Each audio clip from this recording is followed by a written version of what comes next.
तो अब से कुछ ही घंटे बाद रूस और यूक्रेन के बीच चल रही जंग और ज्यादा विध्वंसक होने वाली है, क्योंकि 9 मई को रूस ने विक्ट्री डे मनाने का ऐलान किया है। विक्ट्री डे वो हर साल मनाता है। विक्ट्री डे पर ही पुतिन यूक्रेन पर बहुत बड़े हमले का ऐलान कर सकते हैं। मॉस्को में विक्ट्री डे के तैयारियों की तस्वीरें आप तक पहुंचाएंगे, लाइव दिखाएंगे आपको। मॉस्को में हर जगह क्यों दिख रहा है RAM, ये भी बताएंगे। कीव से लेकर बाखमुत में बरस रही तबाही की ग्राउंड रिपोर्ट दिखाएंगे। तुर्की ने यूक्रेन को कैसे झटका दिया, जानकारी देंगे। लेकिन पहले दिखाते हैं इस वक्त की सबसे बड़ी खबर। बता दें आपको, कल 9 मई के विक्ट्री डे परेड को लेकर क्रेमलिन अलर्ट पर है। विक्ट्री डे परेड से पहले क्रेमलिन में सिक्योरिटी एजेंसियों की पैनी नजर है। TV9 भारतवर्ष की टीम क्रेमलिन में मौजूद है। क्रेमलिन पर ड्रोन अटैक के बाद खतरा और ज्यादा बढ़ गया है।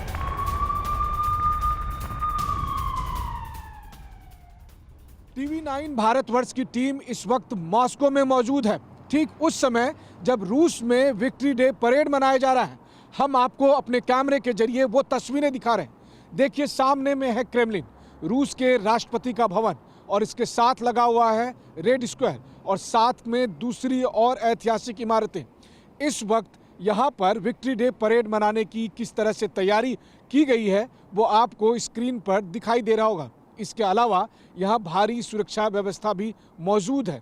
और जब 9 मई को जैसे ही विक्ट्री डे परेड की शुरुआत होगी तो रूस के राष्ट्रपति व्लादिमीर पुतिन उस वक्त अपना संबोधन करेंगे, और उस संबोधन पर सबकी निगाहें टिकी है, क्योंकि इस वक्त अब जब क्रेमलिन पर ड्रोन से हमला हुआ तो रूस का क्या जवाब होगा उसका बहुत हद तक संकेत रूस के राष्ट्रपति के संबोधन में मिलने वाला है। और इसीलिए विक्ट्री डे परेड पर पूरी दुनिया की निगाहें टिकी है। इस वक्त मॉस्को को एक दुल्हन की तरह सजाया गया है। चारों तरफ अगर आप देखेंगे तो विक्ट्री डे परेड से संबंधित फ्लैग हैं, और साथ ही साथ इस शहर को साफ सफाई की बात हो या फिर सुरक्षा व्यवस्था की बात हो, हर तरह से ये अभी अभूतपूर्व दिखाई दे रहा है। लेकिन सब यही सोच रहे हैं कि इस विक्ट्री डे परेड की सबसे बड़ी खासियत क्या है। वैसे तो रूस के लिए या फिर पूर्व सोवियत संघ के इलाके के लिए विक्ट्री डे अपने आप में बहुत ही गौरवशाली दिन है, लेकिन अब जबकि जंग चल रही है, जबकि क्रेमलिन पर हमले हुए थे, उसके बाद जब विक्ट्री डे परेड मनाया जा रहा है तो एक तरफ जहां रूस के सुरक्षा एजेंसियों की चिंता है कि इस परेड के दरमियान कोई घटना ना हो, वहीं दूसरी तरफ पूरी दुनिया इस बात से सशंकित है कि इस परेड में रूस की तरफ से एक नया ऐलान क्या होगा। क्या नए जंग का ऐलान होगा, या फिर यूक्रेन को, जैसा कि रूस ने कहा है कि हम बदला लेंगे, क्या उसके बारे में कोई संकेत दिखाई देगा। TV9 की टीम ग्राउंड से मौजूद होकर लगातार आपको एक एक डिटेल बताएगी, तो हमारे साथ बने रहिए। कैमरामैन अमित के साथ मनीष झा, TV9 भारतवर्ष, मॉस्को, रूस। तो जिस क्रेमलिन पर हुआ था ड्रोन अटैक, ठीक उसके बाद से मनीष झा की एक्सक्लूसिव रिपोर्ट आप देख रहे थे। लेकिन 9 मई का दिन क्यों है खास और इसे विध्वंस की तारीख क्यों कहा जा रहा है, कुछ महत्वपूर्ण जानकारी जल्दी से आपके सामने रख देते हैं। रूस में ड्रोन के इस्तेमाल पर रोक लगा दी गई है। विक्ट्री डे के मद्देनजर हर जगह GPS सिग्नल जाम कर दिया गया है। इसके साथ ही साथ बता दें आपको, पुलिस को अत्याधुनिक दूरबीन दी गई है ताकि वो नजर रख सके। इसके अलावा सिर्फ राजधानी मॉस्को में परेड का आयोजन किया गया। अलग अलग शहरों में जो आयोजन है उसे रद्द कर दिया गया है। मॉस्को में विक्ट्री डे की रिहर्सल इस वक्त हो रही है। तस्वीरें भी आप तक हम लगातार पहुंचा रहे हैं। करीब 21 शहरों में विक्ट्री डे की जो परेड है उसे रद्द कर दिया गया। जैसा कि अभी हमने आपको बताया, ड्रोन अटैक की आशंका के बीच दरअसल परेड को अलग अलग शहरों में कैंसिल किया गया और इसे केवल मॉस्को तक सीमित रखा गया है। यूक्रेन अब भी रूस पर लगातार अटैक कर रहा है। कभी ड्रोन से निशाना साध रहा है तो कभी बॉर्डर से सटे शहरों को बर्बाद करने की कोशिश में है।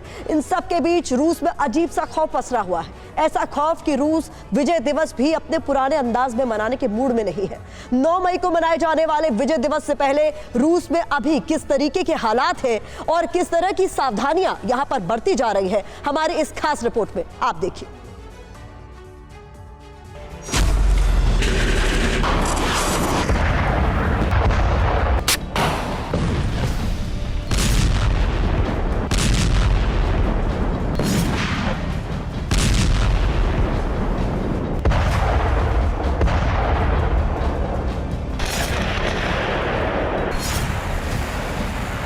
कहीं बारूदी धुआं,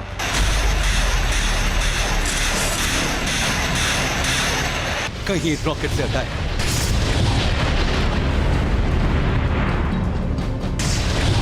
कहीं ड्रोन से हमला,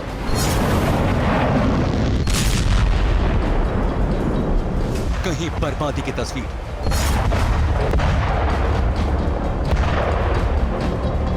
रूस से सामने आ रही तस्वीर इस बात की गवाही है कि रूस और यूक्रेन के बीच युद्ध फिलहाल थमने वाला नहीं है।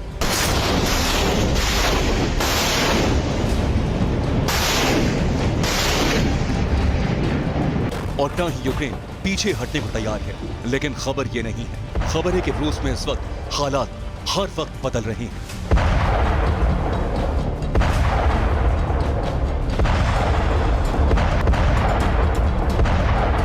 रूस की राजधानी मॉस्को में हलचल तेज है। क्रेमलिन में बैठकों का दौर जारी है।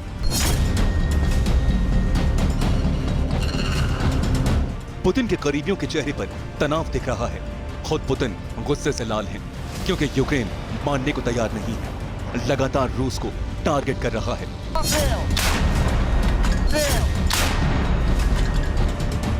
पिछले 14 महीनों में रूसी सीमा से सटे शहरों में लगातार ड्रोन से अटैक किया गया है। ऐसे में रूस के सामने चुनौतियां बहुत बड़ी हैं।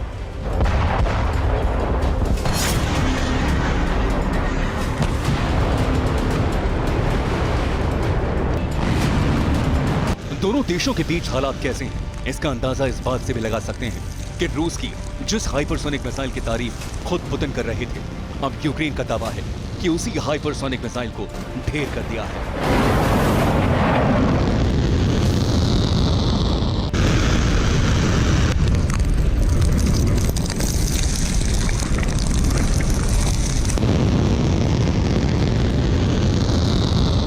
अब यूक्रेनी कदम का खौफ रूस को इस कदर परेशान कर रहा है कि 9 मई को होने वाले विजय दिवस से पहले मॉस्को में फूंक फूंक कर कदम रखा जा रहा है। अब इसी खौफ के बीच रूस ने विजय दिवस नहीं मनाने का फैसला किया है। करीब 20 से ज्यादा कार्यक्रम रद्द कर दिए गए हैं जो 9 मई को होने वाले थे।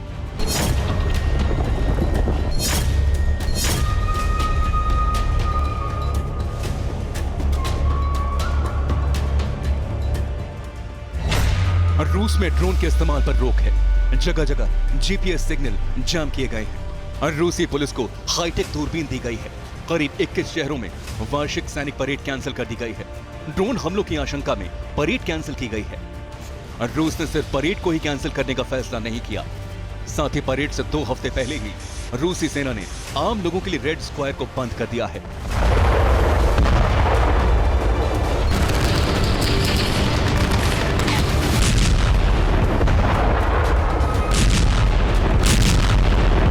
अब सवाल है, क्या मई के महीने में यह युद्ध पहले से ज्यादा भड़क उठेगा?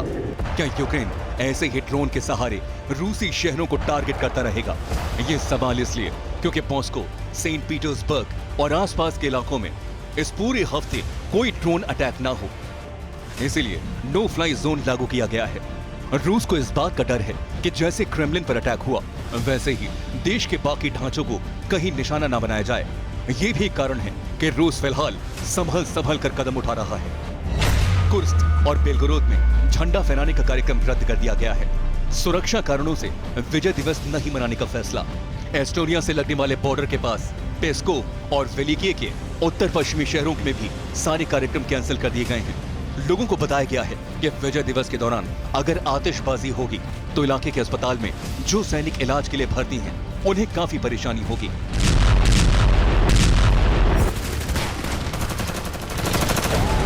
इस बात में भी कोई शक नहीं कि यूक्रेन के साथ युद्ध के कारण रूस के हथियार डिपो प्रभावित हुए हैं, जिसे लेकर इस बात की अफवाह है कि युद्ध की वजह से रूस में टैंक की कमी हो गई है।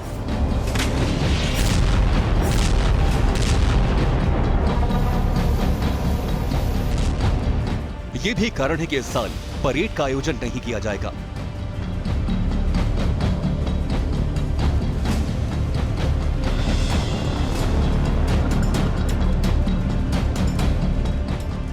इससे पहले पुतिन 9 मई को होने वाली विजय दिवस परेड से पहले सारी तैयारियों को लेकर एक बैठक बुला चुके हैं, जिसमें रूस के तमाम बड़े अधिकारी शामिल थे।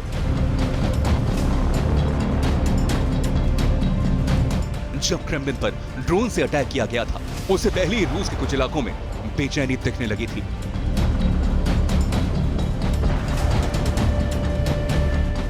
लेकिन जब से क्रेमलिन पर अटैक हुआ है, हालात पहले से ज्यादा खराब हो गए हैं।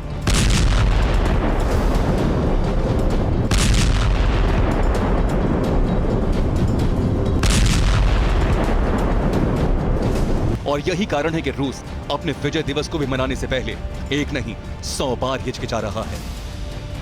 Bureau report, TV9 Bharatvarsh.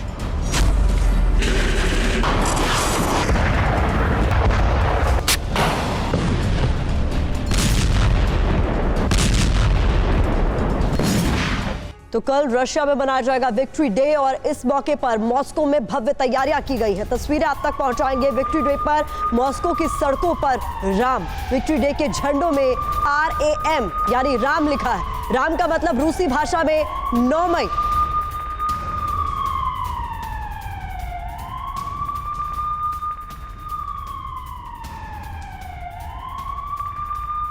नौ मई को रूस अपना विक्ट्री डे मनाता है, यह आप जानते ही हैं। और विक्ट्री डे इनके लिए बेहद खास है और उसके लिए यहाँ पर व्यापक तैयारियाँ की गई है। क्रेमलिन, रेड स्क्वायर और यहाँ मौजूद दूसरे ऐतिहासिक इमारतों में जो तैयारियाँ हुई है वो तो आप अभी कैमरे पर देख ही रहे हैं।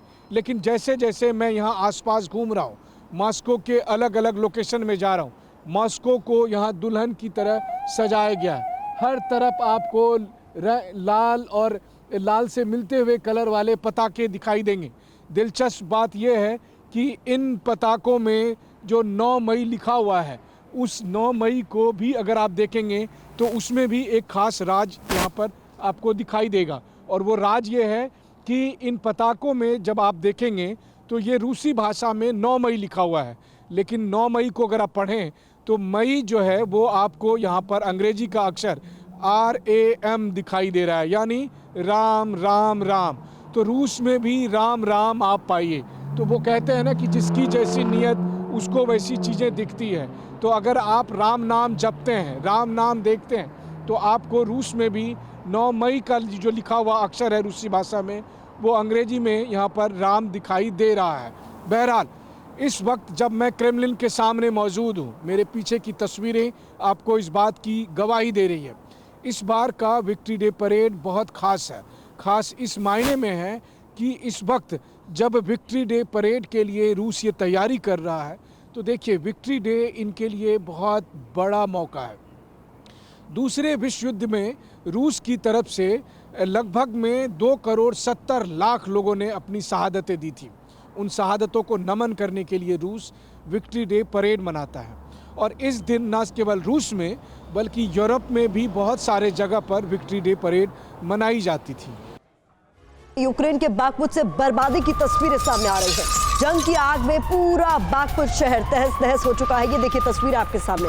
गोलीबारी में हाई राइज जो बिल्डिंग्स हैं वो किस तरीके से जलकर खाक हो गई हैं, ये भी आप तस्वीरों में साफ तौर पर देख सकते हैं। बाखमुत जहां के लिए 8 मई का दिन तय किया गया था कि किसी भी कीमत में 8 मई तक बाखमुत पर फतेह हासिल करनी है। इसी कड़ी में बाखमुत के शहर की अगर तस्वीरें आप देखेंगे तो पूरा उजड़ चुका है, क्योंकि यहाँ पर इस वक्त सबसे ज्यादा हैवी फाइटिंग देखी जा रही है। यहाँ तस्वीरें जो सामने आ रही हैं वो हर तरफ तबाही की गवाही दे रही। तो ये 3 तस्वीरें आप देख रहे हैं किस तरीके से पूरा का पूरा शहर उजड़ा हुआ इस वक्त नजर आ रहा है। हर तरफ बर्बादी ही बर्बादी। दूसरी तस्वीर में आप देख सकते हैं विनाश की आग बाखमुत में किस तरीके से जल रही है, घरों को बर्बाद कर रही है, तबाह कर रही है, ये आप देख रहे हैं। बाखमुत की अगर बात करें तो यहां नया रक्तपात शुरू हो चुका है। बाखमुत के मैदान में अब चेचन लड़ाकों की एंट्री हो गई है। रमजान कादिरोव के फाइटर बाखमुत का नामो निशान मिटा रहे हैं। पुतिन ने अपनी सेना को बाखमुत जीतने का अल्टीमेटम दे रखा है। यही वजह है कि चेचन लड़ाके रूसी सेना के साथ मिलकर ताबड़तोड़ हमले कर रहे हैं। सवाल यह है कि बाखमुत फतेह के बाद पुतिन का अगला प्लान क्या है, इस रिपोर्ट में देखिए।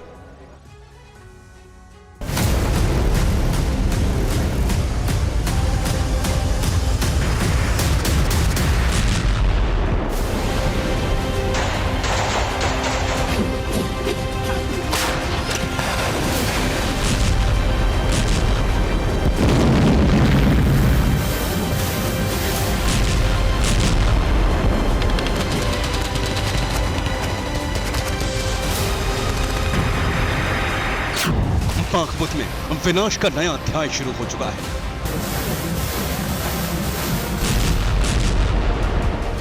और रूस के हमले में बाखमुत बर्बाद होता जा रहा है। इस वक्त बाखमुत में सिर्फ बारूद बरस रहा है।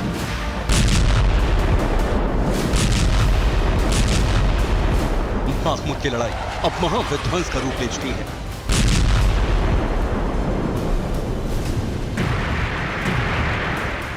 पुतिन ने अपनी सेना को 8 मई तक बाखमुत जीतने का अल्टीमेटम दे रखा है।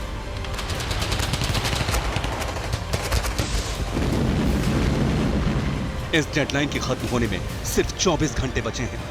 यही वजह है कि रूस बाखमुत में भीषण हमला कर रहा है।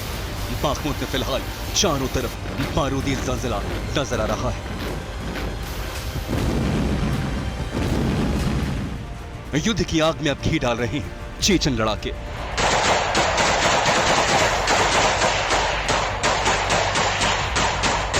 बाखमुत रण में अब रमजान कादिरोव के अखमत लड़ाके पहुंच गए हैं। ज्यादातर पोजीशन पर बाखमुत में इस वक्त अखमत लड़ाके ही मौजूद हैं। रमजान कादिरोव के ऑर्डर के बाद अखमत लड़ाके विनाश की नई पटकथा लिख रहे हैं।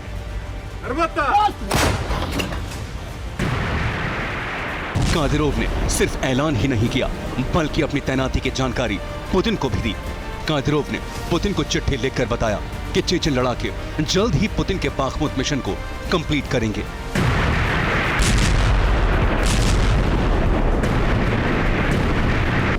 बाखमुत को बर्बाद कर रहे ये वही अखमत लड़ाके हैं जिन्होंने मरियोपोल में जबरदस्त नरसंहार किया।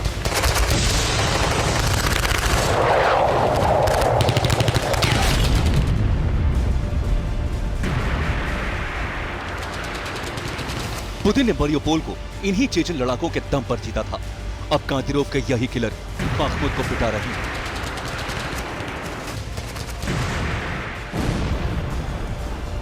अब वैगनर लड़ाके बाखमुत का मैदान छोड़ रहे हैं। अब वैगनर के इसी फैसले के बाद रमजान कादिरोव ने अपने फाइटर भेज दिए हैं।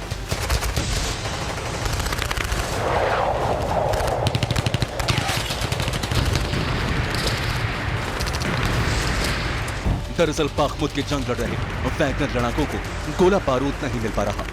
कई बार डिमांड के बाद भी हथियारों की सप्लाई नहीं हुई। इस बात से वैगनर चीफ रूस के रक्षा मंत्री सर्गेई शोइगु पर भड़के हुए हैं।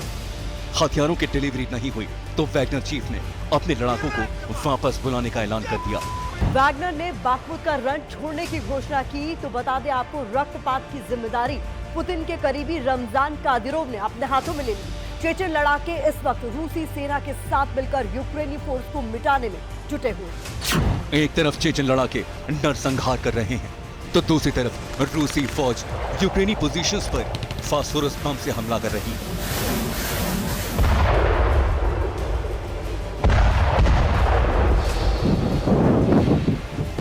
इस वॉर वीडियो को यूक्रेन ने जारी किया है। यूक्रेन का दावा है कि अब रूसी सेना बाखमुत में फास्फोरस बम से स्ट्राइक कर रही है। यह रूस का वो हमला है जिसमें बाखमुत मरघट बनता जा रहा है। रूस बाखमुत में जिस तरह आक्रमण कर रहा है वो इस बात का ऐलान है कि बाखमुत का नामो निशान मिटने वाला है। बाखमुत विजय के बाद पुतिन का ऑपरेशन कीव लॉन्च हो जाएगा।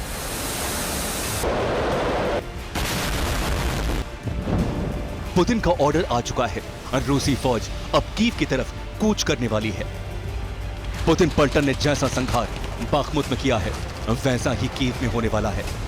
यूक्रेन की राजधानी पर जल्द ही रूस का कब्जा हो जाएगा और इसी के साथ पुतिन का स्पेशल मिलिट्री ऑपरेशन खत्म हो जाएगा।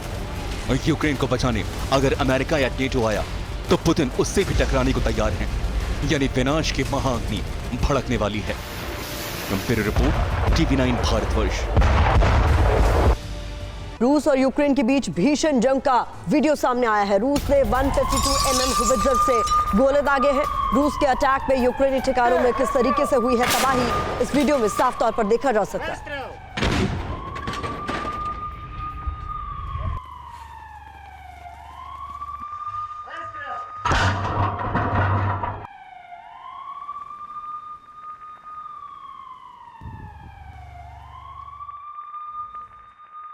रूसी सेना का यूक्रेनी ठिकानों पर हुआ है भीषण हमला। घने जंगलों में सेना के ठिकानों पर चुन चुन कर हमला किया गया है। तस्वीरें आपके सामने रखेंगे, देखिए आप तस्वीरें। रूस की सेना ने होवित्जर से टारगेट किया है। रूस के हमले में यूक्रेन को भारी नुकसान की खबर सामने आ रही है।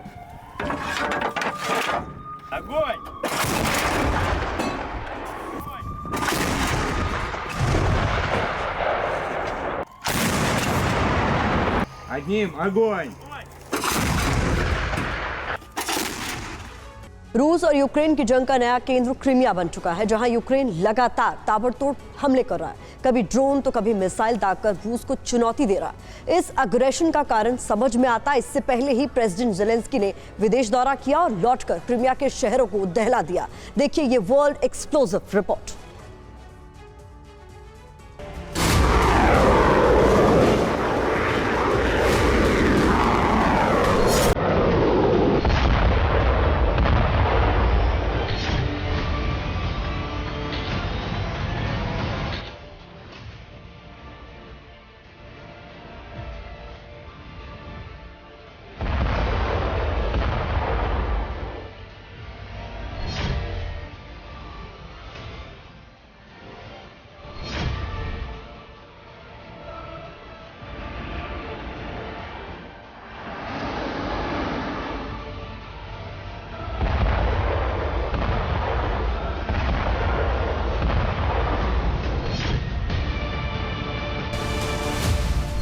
क्रीमिया बदले समीकरणों में वो केंद्र जिसे नेटो की रणनीति के तहत यूक्रेन ने टारगेट किया, लेकिन गुस्साए पुतिन ने इसी क्रीमिया की वजह से यूक्रेन की तबाही के दस्तावेज पर दस्तखत कर दिए।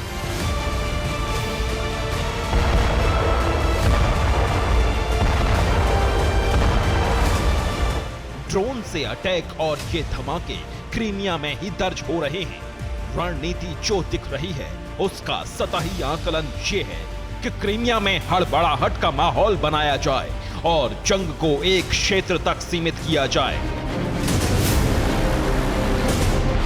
लेकिन सच ये है कि इस रणनीति का दायरा बहुत व्यापक है, जिसका सबूत है विदेश दौरे से लौटे ज़ेलेंस्की का पहला ऑर्डर क्रीमिया पर ही हमले का था। लेकिन इस बार ऑर्डर में मददगारों से मिला भरोसा भी शामिल है, यानी भविष्य का संदेश बिल्कुल साफ है। कीव का मिशन क्रीमिया, मॉस्को ने अंत फिक्स किया। Є джерелом вічності для всієї нашої. यानी ज़ेलेंस्की के ऑर्डर पर यूक्रेनी फोर्स ने जैसे ही नए सिरे से एक्शन लिया, वैसे ही रूस के प्रेसिडेंट पुतिन ने यूक्रेन के विनाश की फाइल को साइन किया। इसका प्रमाण है बिल्कुल ताजा तरीन एक्शन जो विनाशक बारूद के रूप में पहले क्रीमिया पर बरसा और फिर पुतिन ने बिना देर किए बदला ले लिया।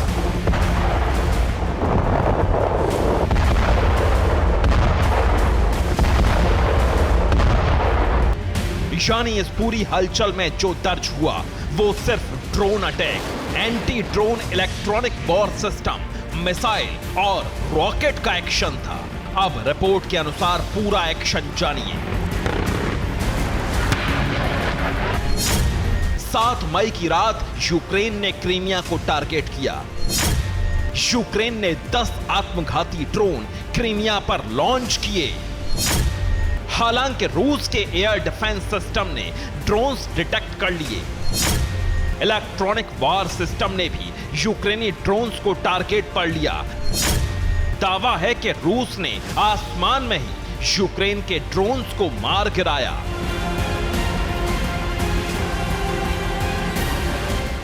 और ये दावा किया है सेवास्तोपोल के गवर्नर मिखाइल रज़वोजाहेव ने, जिन्होंने पूरी रिपोर्ट सार्वजनिक की। उन्होंने बताया कि हमला सेवास्तोपोल और यूक्रेन के दूसरे हिस्सों पर हुआ था, लेकिन उसे नाकाम कर दिया गया। इसलिए यूक्रेन क्रीमिया को कोई नुकसान नहीं पहुंचा पाया।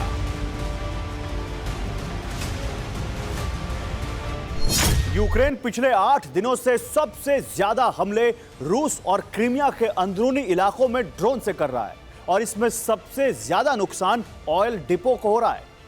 अनुमान है कि नए ड्रोन हमले में भी टारगेट ऑयल डिपो ही होंगे, लेकिन कुछ ड्रोन ऐसे क्षेत्र पर भी गिरे हैं जहां से रूस की अर्थव्यवस्था का ताल्लुक नहीं है।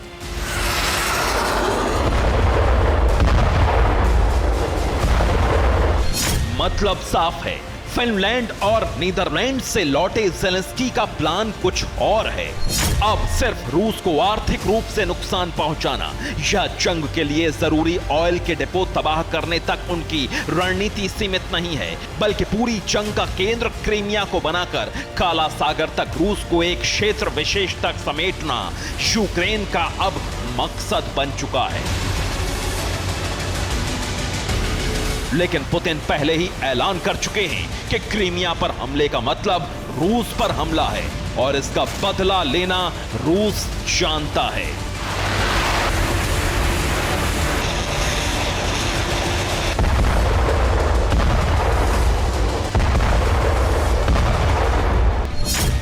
यही वजह है कि क्रीमिया पर हमले के तुरंत बाद मिकोलेव और सूमी पर ताबड़तोड़ हमले हुए और ये हमले बिल्कुल सामान्य नहीं थे।